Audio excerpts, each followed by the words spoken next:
The first famous economics textbook was written in the late 1800s in England by economics professor Alfred Marshall. Its language may be a little old-fashioned, but the concepts are the same ones we still use: cost, benefit, equilibrium, and Marshall's great contribution to economics, marginal thinking.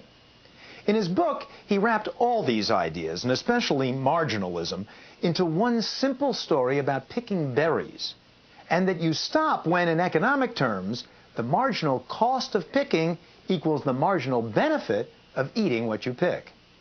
Take a listen.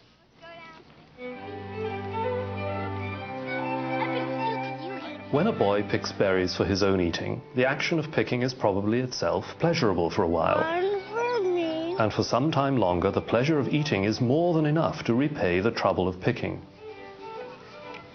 But after he has eaten a good deal, the desire for more diminishes, while the task of picking begins to cause weariness, which indeed may be a feeling of monotony rather than of fatigue. Equilibrium is reached when at last his disinclination for the work of picking counterbalances the desire for eating. Bam. The satisfaction which he can get from picking fruit has arrived at its maximum, for up to that time every fresh picking has added more to his pleasure than it has taken away, and after that time any further picking would take away from his pleasure more than it would add.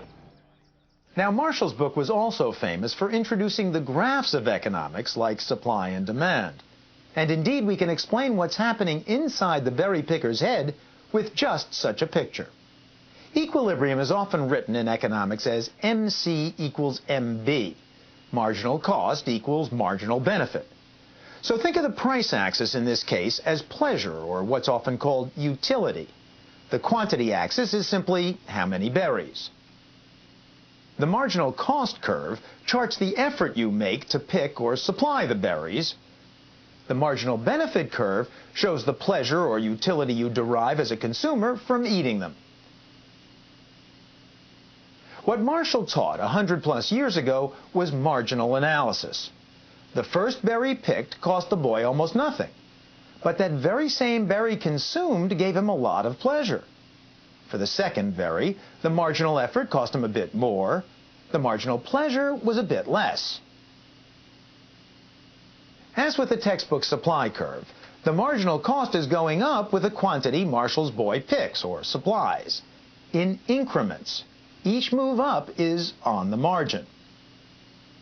As for the marginal benefit curve, it's the same as the textbook demand curve because of diminishing returns. That is, each extra increment you consume of something, like berries, is worth less to you than the increment before because it gives you less pleasure, less utility on the margin. So for Marshall's boy, each marginal berry has a slightly higher cost and a slightly lower utility than the one before. And so it goes, all the way to equilibrium, which, as Marshall wrote, is reached when at last his disinclination for the work of picking counterbalances the desire for eating.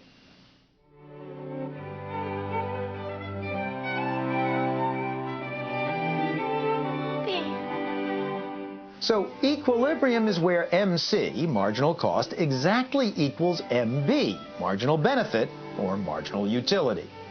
As long as the marginal benefit exceeds the marginal cost, consumption will increase because each unit adds more to benefits than to cost, until you reach equilibrium, the 18th berry in this case, the point at which, according to one of the most famous economists of the 20th century, the extra sweat of exertion and sacrificed leisure